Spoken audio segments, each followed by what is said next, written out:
This is Building a Creative Life. I'm Pam Vale, a New England artist, bringing the world of creativity to your door through casual conversations with artists, creators, and everyday people, helping curious, midlife women begin their next creative chapter. I'm glad you're here. Let's get started.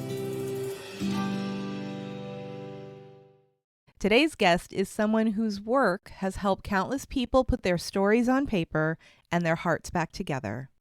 Lisa Tenner is an award-winning author, writing coach, and creative guide who believes that writing can be both art and medicine. In our conversation, we talk about the healing side of creativity, how journaling and poetry can help us process, reconnect, and rediscover who we are. We also explore what it means to live creatively in midlife, when your story starts to shift and you want to tell it in a new way. Stay with me until the end, where I'll share a few reflections you can use in your own creative practice this week. Well, hello, Lisa. Welcome to the show. I'm so glad that we finally connected and you're here. Thank you, Pam. I'm thrilled to be here with you. I'm excited about our conversation. We have a lot of interesting things to talk about. And I think you come to this topic of creativity and creative expression like with a very unique perspective, because you had sort of a traditional career for a while. You are a creative yourself, but then you also dedicate your time and your work to helping other people find their creativity and like express themselves. So I'm really excited because you kind of cover like all bases, and I would, Thank you. yeah, I think it's great. And I respect the fact that it's so important to you to help other people. So I would love it if you could tell us a little bit about you and give us a little background. Sure. So I I think, well, ever since I was pretty young, like maybe second grade, had this desire to write. In second grade, I can remember putting little books together with, pictures and a few words. And so it's something that's been with me a long time.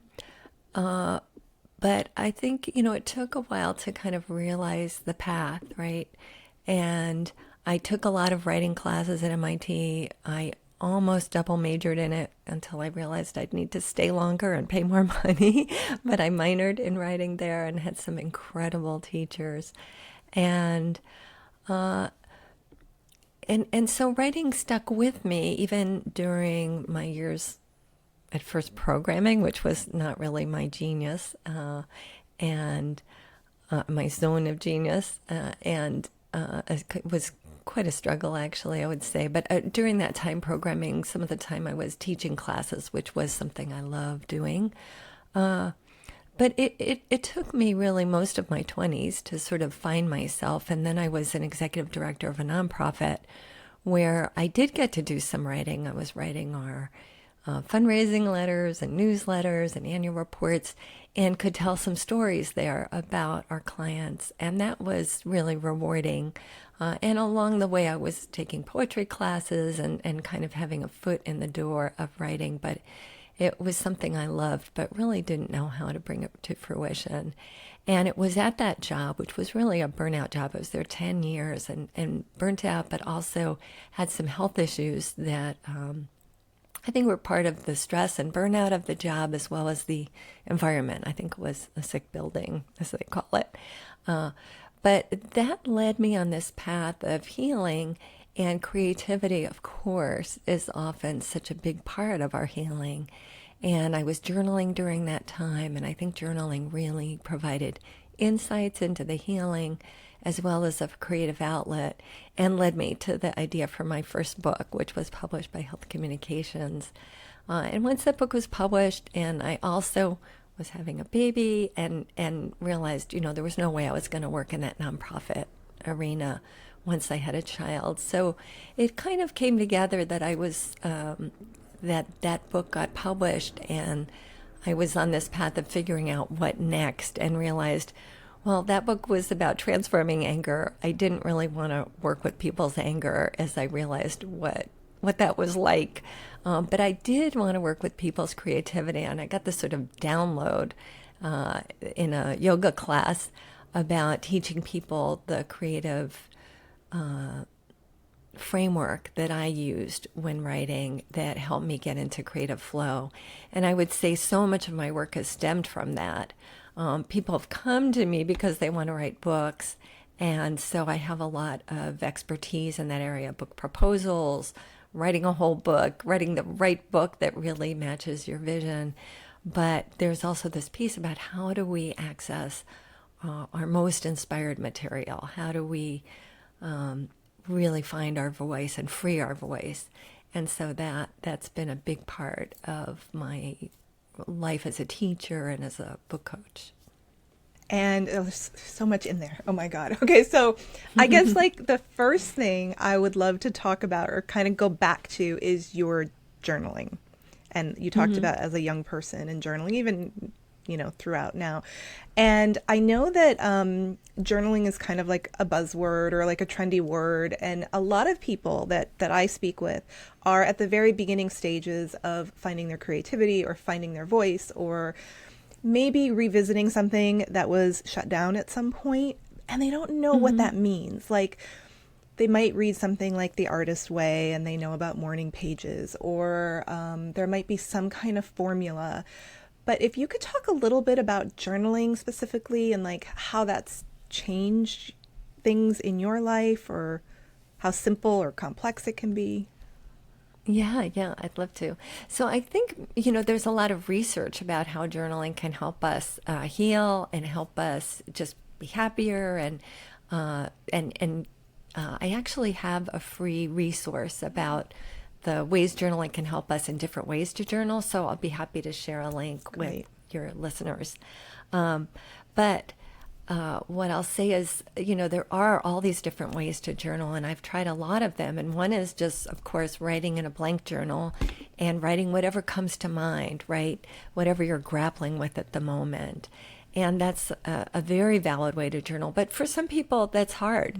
And so I wrote the Joy of Writing journal, my previous book before Breathe, Write, Breathe, which you see behind me, as a way for people to really easily access journaling, and where you could go deep, but you don't have to either. You can just sort of see where things lead you. It might lead you to a memory and a beautiful way of sharing that memory, and maybe processing it in a way that helps you with healing or with accessing your creativity and finding your voice.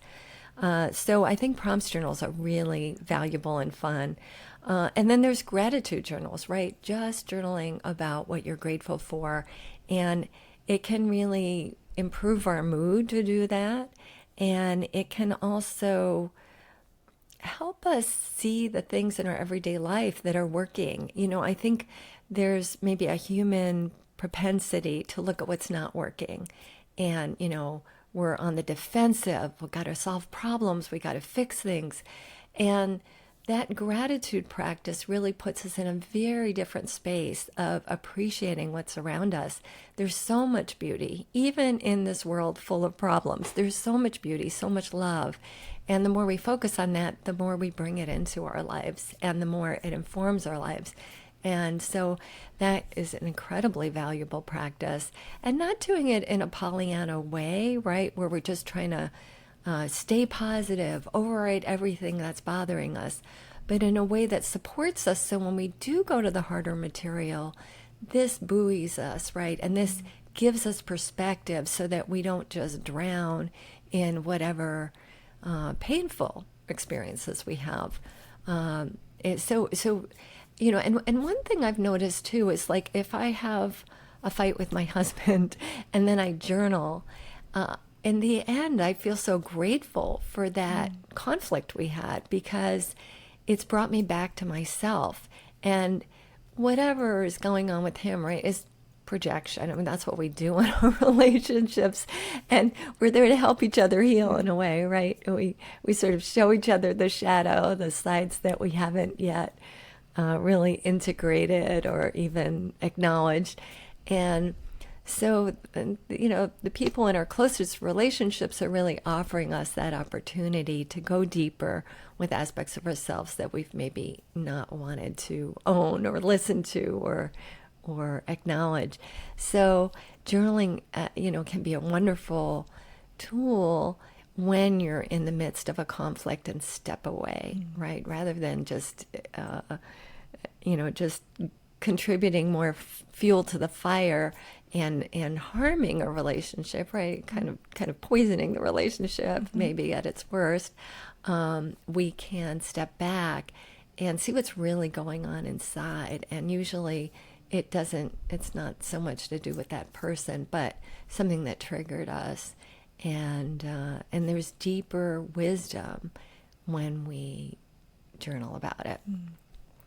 And then I do want to mention one other kind of journaling, which is so valuable to me, which is dream journaling. So I go through periods where I really spend a lot of time when I wake up remembering the dreams, then writing them down and playing with them. I might dialogue with a dream character or a dream symbol, or I might just start writing some poetry based on the dream. And that is such rich work because it's working with that multi-layered aspect of our creative self where we're connecting with metaphor, and it's just so juicy. And, I wanted to go back to something that really stood out to me about how you're describing these different forms of journaling, is that one of the things that came up to me listening to you is that it doesn't always have to be the same either. It's not, I can sometimes get stuck in, even though like I have a very creative mind, I can kind of get stuck in like, it's got to be this way, or it's got to be perfect. Or once I start it, doing a dream journal, that's what I do, and that's it. But like, it seems like people can pick and choose what they need for that moment. Absolutely. So. And I there's something I want to say about morning pages, because I think they can work really well for some people, but they also can get people very stuck. This whole idea about like vomiting on the page can be a really stuck place for people. So I have coached people who did morning pages and got stuck, and it's just helpful to know, well, maybe that worked for you for a while and it's time to try something new. And if it's working for you, great. But I think it's important to know that if something's not working, there are all kinds of other ways to do it. Or it just might be fun to experiment with different ways and see the different directions. Right. And even something as simple, it can lead you. Yeah, even something as simple as, you talking about your dream journal. Someone might think a little bit more black and white, like you just write down, you documenting, what you woke up with. But I love your idea of like interacting with it, or why not? It's like, I had this weird dream. This was years ago.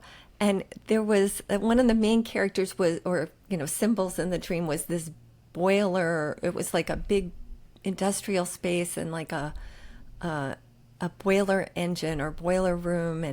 And that piece of equipment, was so intense and it blew up at the end of the dream. And so I started like dialoguing with that and with other aspects of the dream. And this Greek chorus showed up in the dialogue.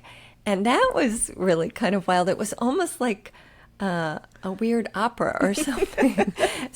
And I don't write operas. So, it's just fun. Like, I don't think I'm ever going to publish that thing somewhere.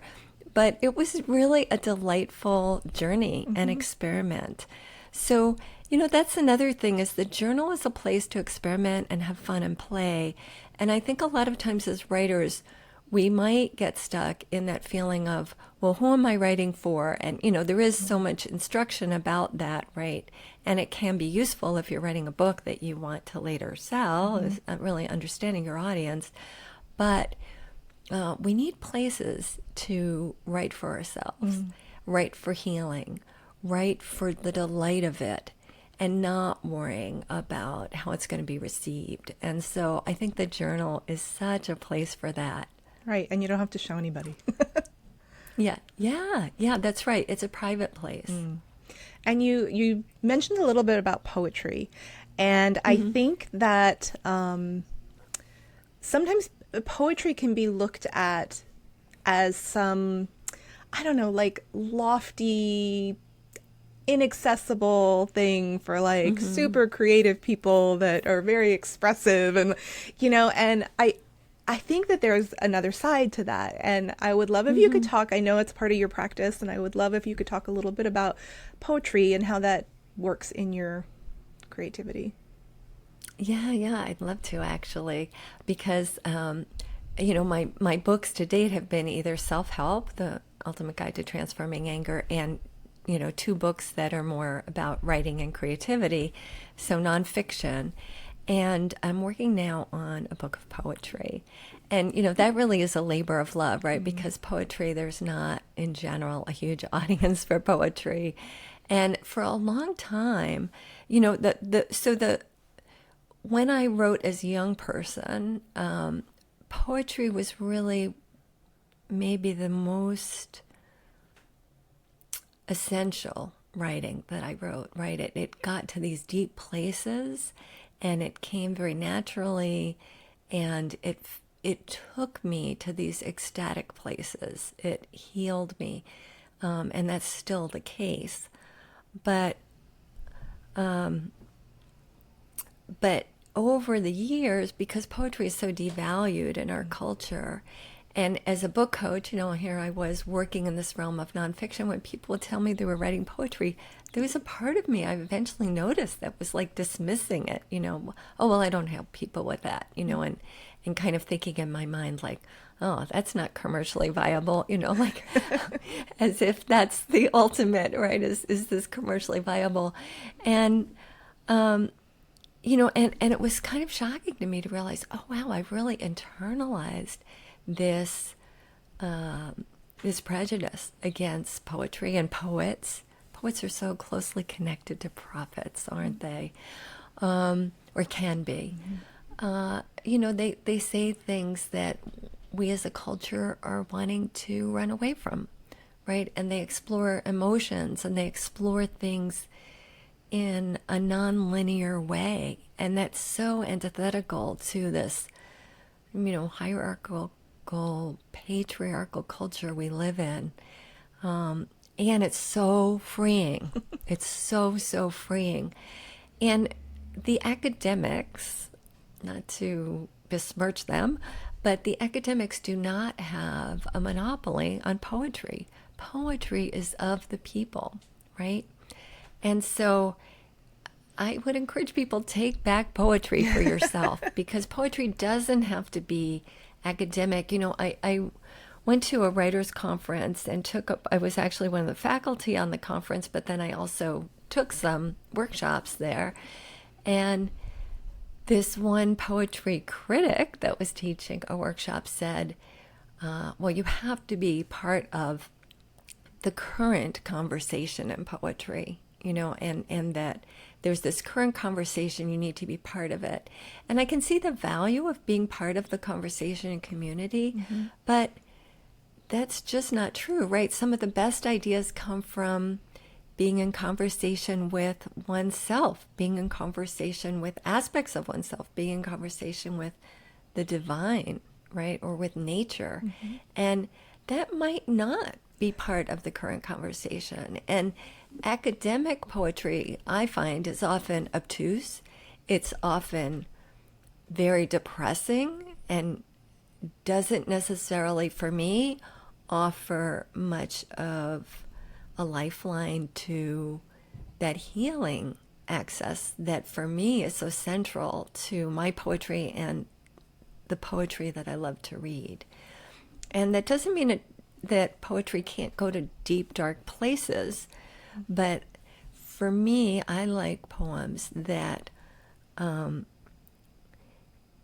that give us resources or help us access resources, so we're not stuck there in that depression or that negativity, you know, or that rage, whatever it is, but that there's some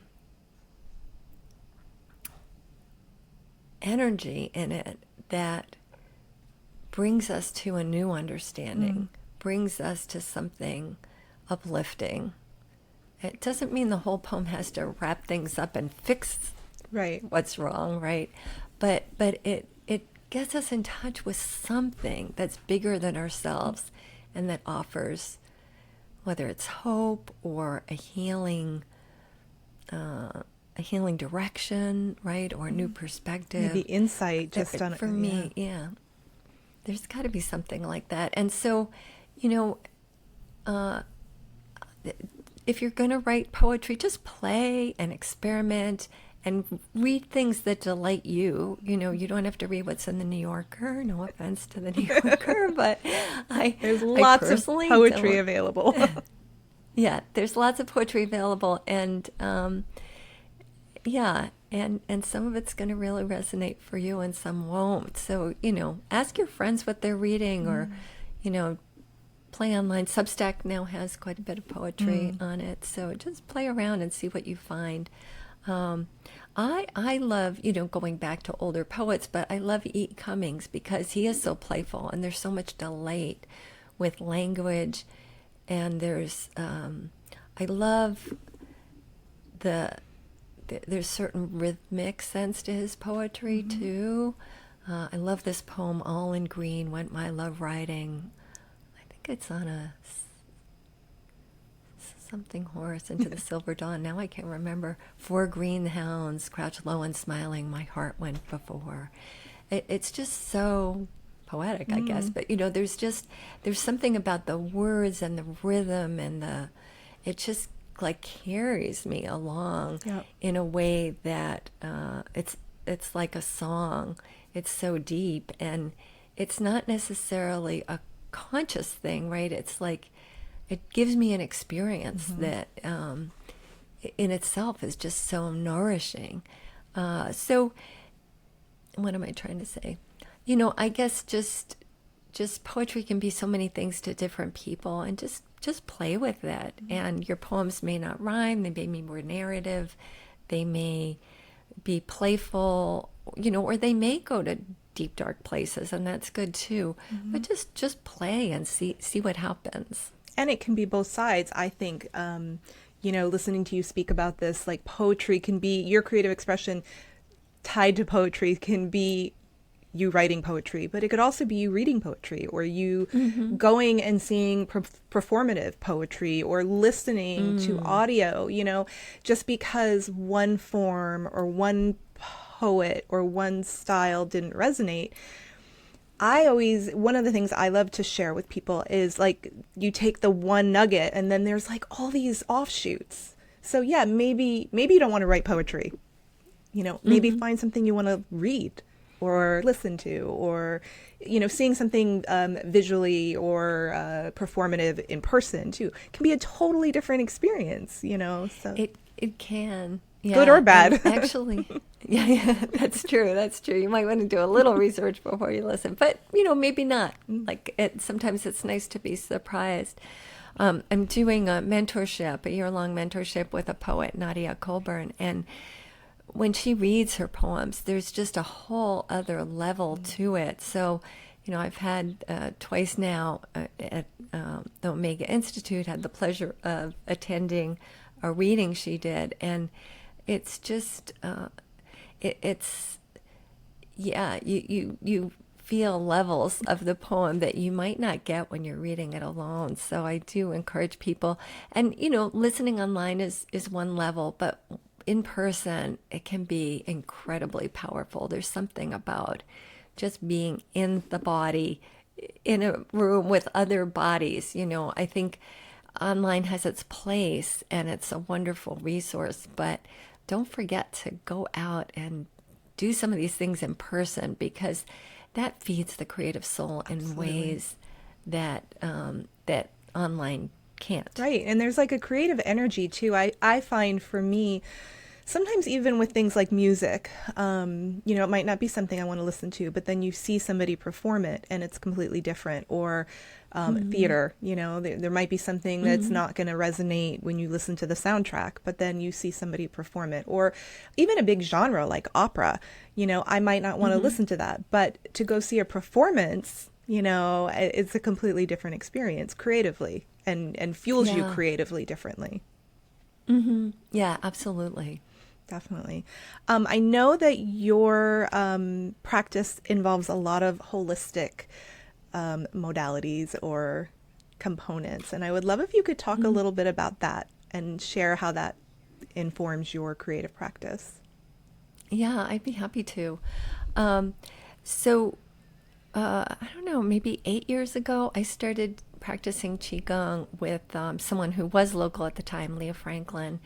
And for a while, she was offering Qigong classes. They were an hour and a half, and it was 4 days a week in my neighborhood. So I could actually roll out of bed, go up my neighbor's driveway and back of my yard, and be at the little church where she was doing If these that's classes. a sign, right? That's like a sign for you. It was incredible. And she had studied with a Qigong master and a martial arts.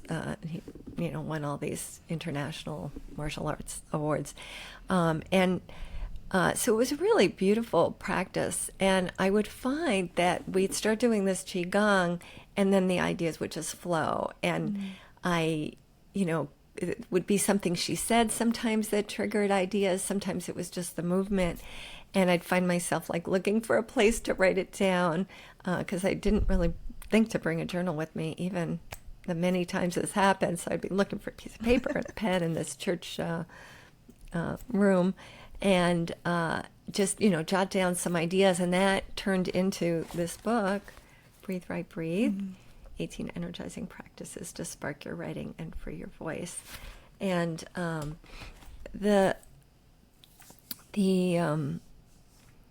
the practice of mindful movement and also working with the breath, there's actually a lot of scientific research now that shows how those kinds of activities that kind of relax the central nervous system and bring us into this state that's more receptive, right, really helps enhance creativity.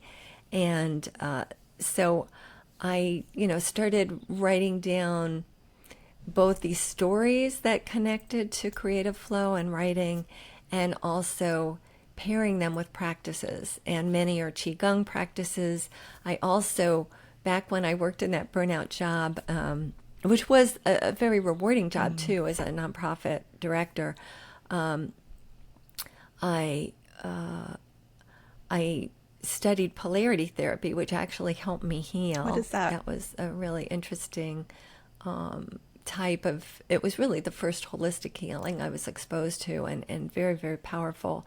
But one aspect of polarity therapy is polarity yoga. And they are, Dr. Randolph Stone, who sort of founded this body of work, pulled from yoga practices, but kind of westernized some of them and simplified them in certain ways. And so I also have found those, before I discovered Qigong, that was a way that I found creative inspiration as well. So I've incorporated some of those practices, and those practices are often connected to, like, they're in polarity yoga, there are different breaths associated with the elements. So earth breath in through the nose, out through the nose, and water breath in through the nose, out through the mouth. And it's wonderful how those different elemental breaths can kind of put us in a different emotional state, and we can use that to support the kind of writing that we're doing too. So there's a lot of fun experimentation in this book, and along with kind of a story that somehow relates back to writing and a practice that goes with it, whether it's from Qigong or Sufi spinning or polarity yoga or something else. And then there's also these quirky, playful prompts that follow. So you could use the book to work on a very specific project, like a book, but you could also use it when you really don't know what you want to write about, and just use these prompts and see where they lead you. And then I've had people who are working on a book, but they used the prompts, and they found that the prompts helped lead them into whatever chapter they were writing. It was sort of synchronistic that way. Yeah. So I hope I've answered your Yeah, question. absolutely. I think sometimes people feel like those kind of holistic practices are not available to them, or not or not necessary, or they're not really sure how they're gonna benefit from them. So I think having like a concrete, guided experience can really, really help. Yeah, yeah. And one thing I do with the book, as you know, is there are QR codes in the book. So I do describe how to do the exercise, but you can also just scan with your phone and watch a video and do the exercise with me. It's Or wonderful. if it's more of a meditation, then you scan it and it's an audio meditation that guides you. And you can just, sometimes reading it in a book, it's hard to do it at the same time. So Mm-hmm. having this way to just use your phone, it's like you get a workshop or a writing Mm-hmm. retreat in the book. It's so So much more it's a value. nice way. I think so. I think so. I love to really give people experiences, Mm-hmm. right, where you're engaging with the material and it empowers you. So I'm not just, kind of telling you information, but like giving you ways to actually use it and use it easily and effectively for your own work. And it So, sounds yeah, like for all that's, levels too. It's not like you have to have yeah. been doing this for years. You can just drop in and learn at your pace. Yeah, I have people who maybe writing isn't their usual creative genre, or people who, are kind of new to this but feeling a desire to write, and people who, a Hay House author who was in my Get Your Writing Done program and using this material and came to my retreats. So it really, yeah, it really can work for everybody Yeah. and add juice to your creative practice. And you don't have to be a writer, right? It works for any creative practice. So, you could use this book and not even use the prompts for writing. You could use them for creating art. It's pretty flexible. Yeah, and that's a great point too, because I feel like our people who live a creative life kind of go through seasons. And sometimes I do. And I mean, I'm always creative, but sometimes it's art. Sometimes it's a home project. Sometimes I'm planning a party. Sometimes I'm writing. Sometimes I'm traveling. It just, you kind of like come in and out of that, but it's all the same creative thread. And it sounds like all of this can be applied to really any of that. It's just about living a creative life. That's right. And, I think for many of us, we have all these potential creative outlets, and sometimes we beat ourselves up over, oh, I've only been doing X and I'm not doing Y and Z. And, sometimes it's hard to do them all usually it's hard to do them all at once. And so that idea of seasons is a beautiful one because it gives us the space to say, okay, I'm not doing as much writing right now, but I'm exploring watercolor painting and my painting isn't anywhere near professional where the writing, some of it is, right? And, then not to be using that judging eye from an area where I have expertise and just a lot of experience, but saying, oh, here's a place I get to really play, and there's be stupid to judge it because I'm not Right. There's like no going to end sell goal. these Yeah. paintings. This is just for fun. So it's nice to have creative areas where we're not professionally engaged because that gives us more space, I think, to play and let it just feed the soul. And that's another thing. We're so productivity oriented in our culture. And if it's not generating money, like what's the value of that, right?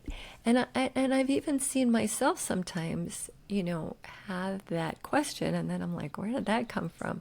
That's not inherent to being human, but it is so prevalent in our culture. We can't help sometimes, I think, taking those things on.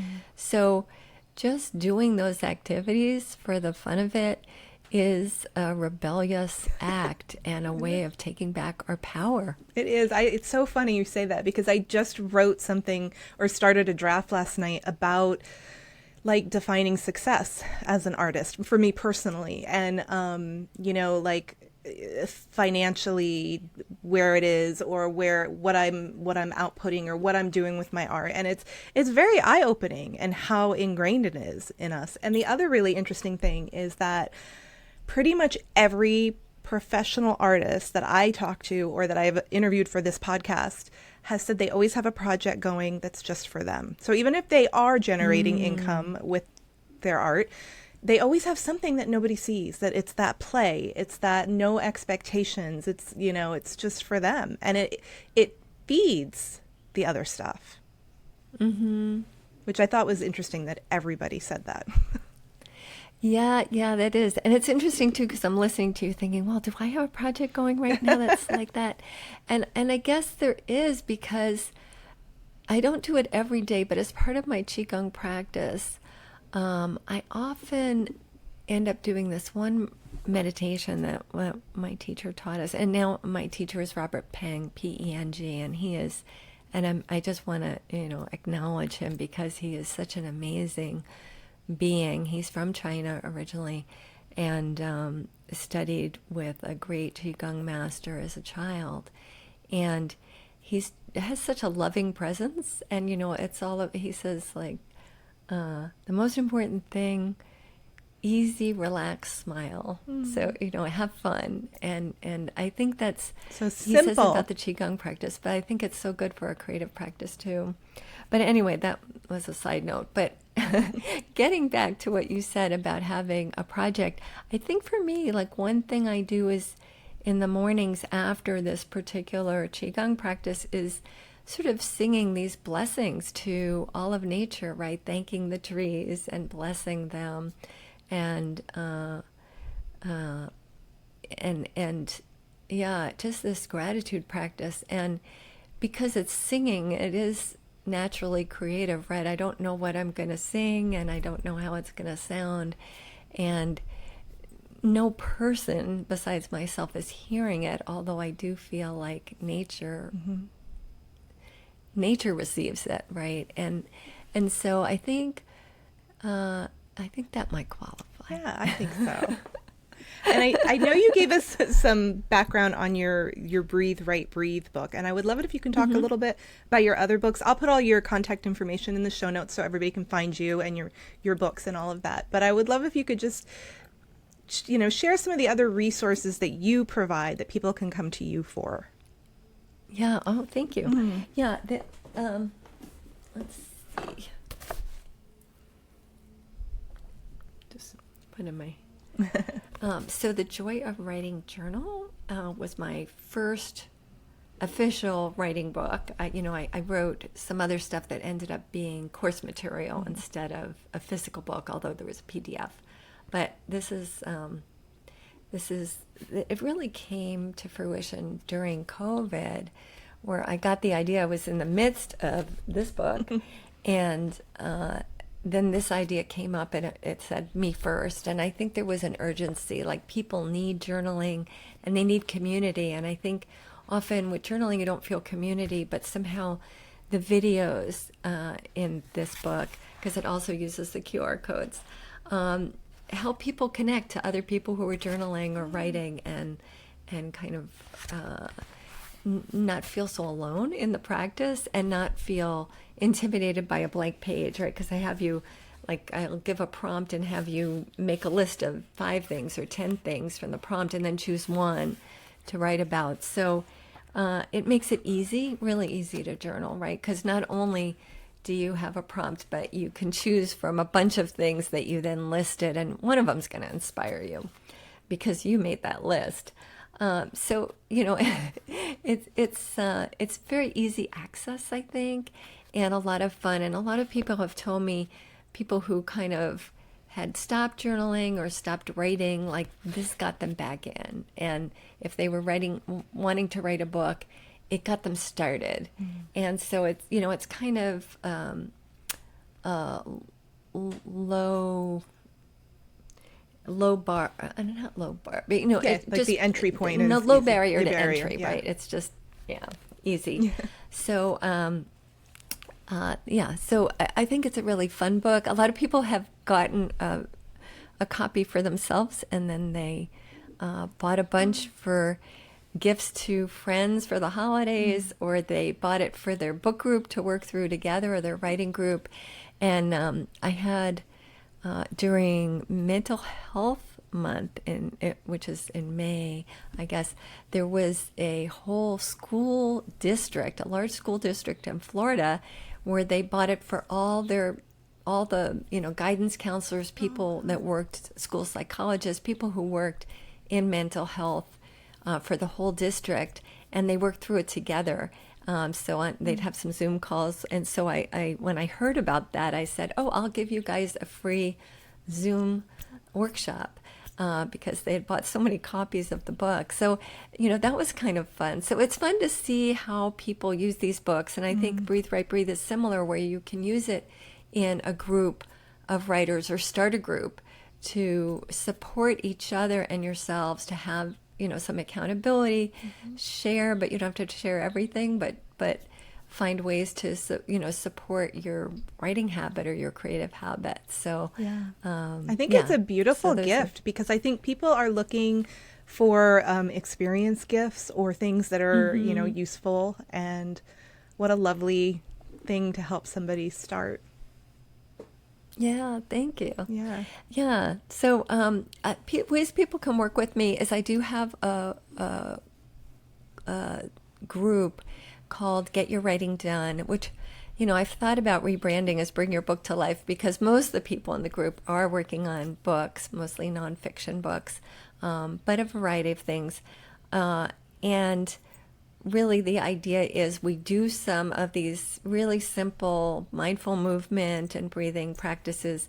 We say hello to the muse and set a brief intention in the chat, and then we write. So most of the time on the call we'll write, but I'm there to answer questions, to do a private breakout with someone if they need it, if they're stuck.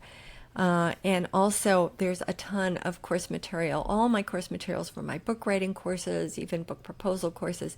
It's all there on the private website for people to utilize. So it's a nice combination of work at your own pace, but also support to really just get that writing done and be in a space where you are in this heightened creative flow. So that's one of my offerings. And then I do offer book coaching and book proposal coaching and editing services. And I have a number of referral resources for people, whether it's an editor or other coaches, especially for other genres that I don't work with, or if I'm full, that there are these other resources, publishers, things like that. So yeah, I offer a variety of resources. And then I do have a resources page, free resources. So people can go on, they can get my 12 ways journaling, and I can't even remember what like the promise is, but it has both the positive benefits of journaling and many ways to journal that are really powerful. That's in there. And I also have some like a book writing course. It's like a 7-day email course in there. So people can choose whatever free gift they want or free resources they want to use, and you can try them all. And they can get to know you. Yeah. And there's like questions to ask a publisher before, or, an agent. There are questions to ask an editor before hiring one. So lots of practical things as well. And probably saves a lot of time for people. Yeah. And the website has a lot, like a lot of people find me because they're Googling how to write a book proposal or a specific section of the proposal. And I have all of that on my website for free. That's wonderful. I know that you have won a lot of awards, a lot of writing awards. And I wanted to ask you something personally about you, like how being an award-winning author affects you. Like, does it make your creative practice, like, does it motivate you? Does it give you pressure? Like, what does that like look like? Because it's a lot of awards. Thank you. It's such a great question. So, I am kind of a type A and achievement and performance oriented in many ways.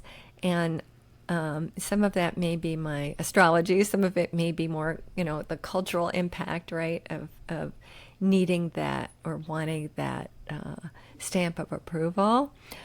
So for me, it is motivating. And, also like when you first come out with a book, it does help people find you, when you, and actually for the Stevie Awards, I got to, they gave away copies of my book to all the attendees.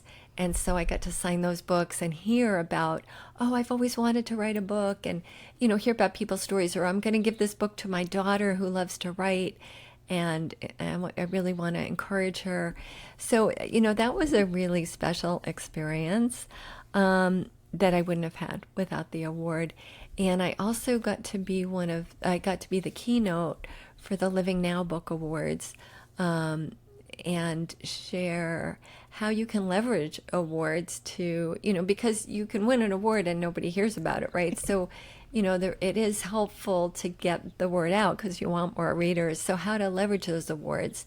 And that was really fun too, because, I love empowering people, and it was fun to speak to a bunch of writers who maybe, are not that comfortable with marketing, but they want to reach their potential readers. So, it helps you have additional impact, I think. Mm-hmm. And I think one of the awards that I felt so proud of was with Breathe, Write, Breathe. With the Joy of Writing Journal, I won the Silver Nautilus Award. And among others, there are 5 awards altogether. Wow. There are 4 on this particular thing. But and Breathe, Write, Breathe won 14, which I'm very proud of. And but I'm so proud of the Nautilus. That was Gold Nautilus Book Award, which is a pretty competitive award. A lot of the winners are traditionally published, and my 2 writing books I decided to self-publish, mm-hmm. to have full artistic control, and for a bunch of other reasons. And, my first book was traditionally published, and it was a great experience, but also had some challenges that I wanted to avoid. And anyway, the Nautilus, I applied in the category of creativity and innovation. And of course, this book is about empowering your creativity, and I wanted to really help people, give them tools for creativity. So to get And that's a pretty competitive category too. Mm-hmm. So I knew it was like kind of a long shot. So it was really, really exciting and fulfilling to win that one. But there is this part of me now that says, "Wow, like the next book I write, am I really going to get another Nautilus Award?" So it does create a certain pressure, right? That like, well, maybe it's going to be harder to win these awards in the future. So. That's the human mind, right? Mm-hmm. And at some level, I have to say, okay, it doesn't matter. I'm a creative. I'm going to create what I do. Right. Some things might win awards, some might not. And there might be a different benchmark, too. There might end up being some, that one was that. And then there might end up being some other, thing that makes you feel that same way. That has nothing to do with, like, a book award. Yeah, So, that's right. That's right. I mean, it may just be... like that experience with the Joy of Writing Journal, where that whole school district, right, they're mm-hmm. working with the book, and that, they just found me on Amazon. And I've had other people. I had a woman who is a MSNBC correspondent who found me in a Facebook group, and the woman who mentioned the book said, I just saw like an ad for this on Amazon, and I thought, at the time it was $10. Now it's $20. But she said, I figured it's probably not a great book, but I'm intrigued, mm-hmm. and I'll just buy it. And throwing away my money, it's not that much. And she said, this is the best book for a writer I've ever read. And she compared it to, other books, or I don't know if it was her. I've had other people compare it to books like Julia Cameron's. I'm not thinking of the name Big of it. Magic, or no, different? No, Julia Cameron is... she's art, yeah. Yeah. I can't think. Yeah. I can't think of the name of it. It's such a... But anyway, so I've had, so those are like really exciting things too. And even on Amazon reviews, I'll see comparisons that make me feel like, oh, they're comparing me to some of my favorite authors, or comparing my book to some of my favorite authors. And again, that's like kind of a judgment thing, right? And performance oriented. But it is, for me, quite thrilling, I have to say. And then, there's just when you hear from somebody how the book impacted them.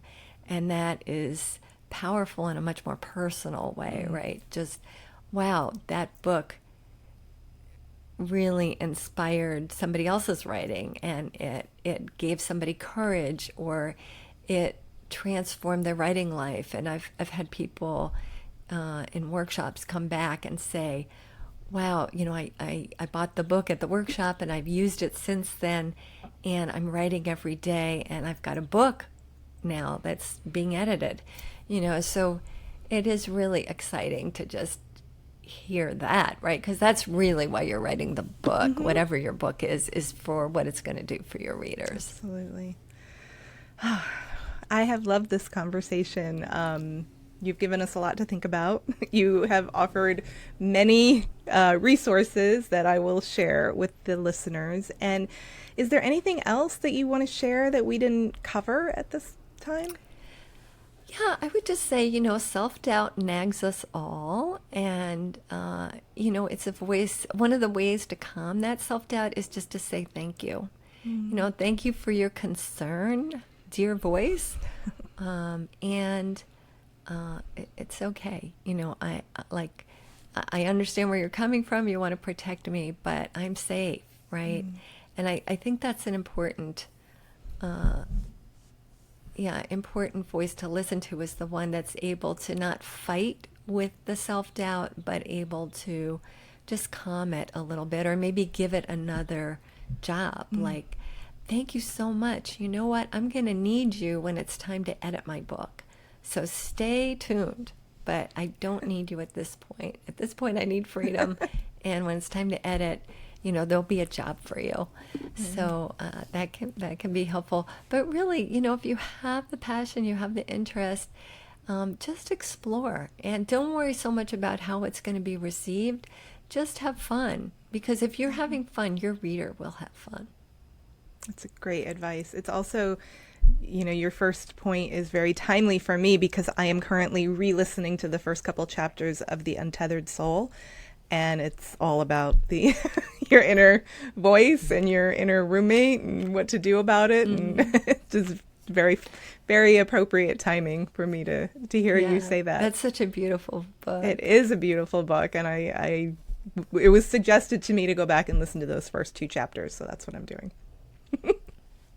But I thank you. I thank you for your time. Definitely can't wait to have you back. We have some other topics to talk about. And I'm grateful that we were able to connect and timing was right.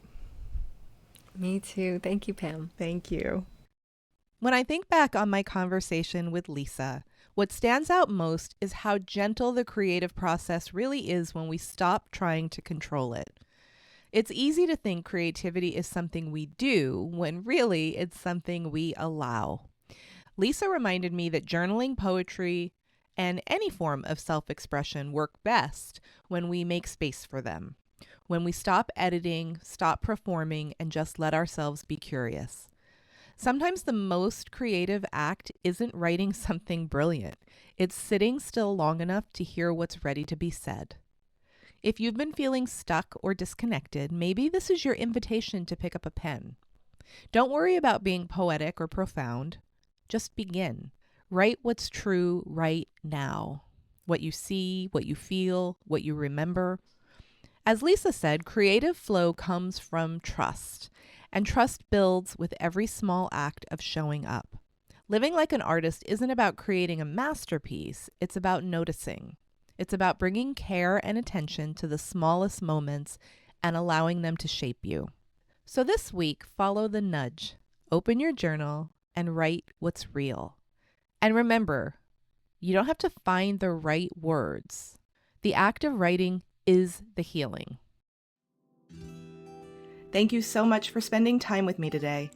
If you enjoyed this episode, subscribe for free and share it with a friend. It helps others find the show and grows our community. Remember, creativity is yours to define, there are no rules, and it's never too late. Until next time.